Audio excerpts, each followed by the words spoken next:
Hello and welcome to the first episode of the Lost Codex, a channel where we discover and discuss the people, places, and histories of Azeroth's universe. For the first chapter, we'll be talking about the Black Empire, Azeroth's ancient regime lorded over by the old gods. In order to understand how and when the Black Empire came to be, we must first travel back further in history, to a time when Azeroth was still young, a time when its surface was ruled and shaped by the primal powers of the elements.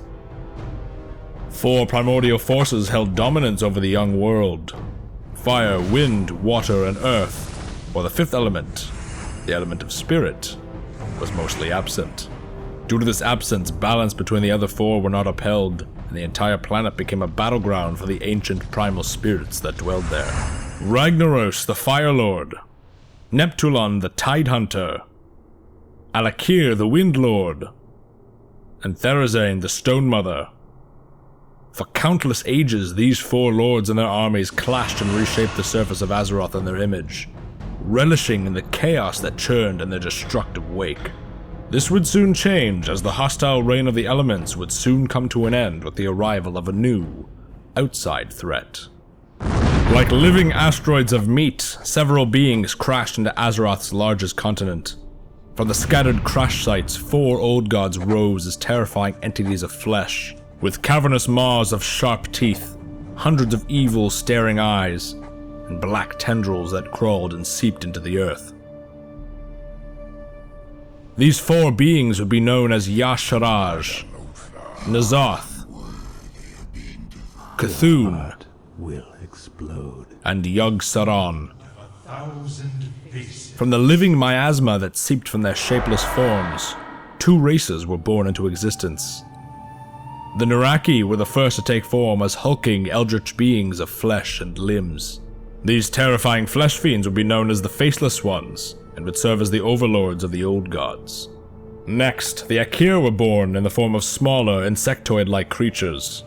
They would become the laborers and foot soldiers in the old gods' new, sprawling kingdom. These races would construct the massive temple complexes, towering obelisks, and enormous cities that would surround the hulking forms of their masters, forming the borders of the Black Empire. The old gods' rising cities would not go unnoticed.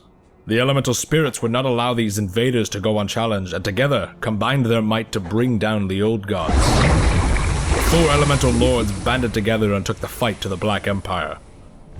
They destroyed many of the old gods' minions and holdfasts. Their attacks were for naught. Like blood from an open wound, endless scores of Nuraki and Ahn'Qiraj poured from their masters' blighted forms, and engulfed the armies that warred against them. One by one, the 4 primal lords of Azeroth fell to the old gods, and found themselves and their armies enslaved. The Black Empire reigned victorious.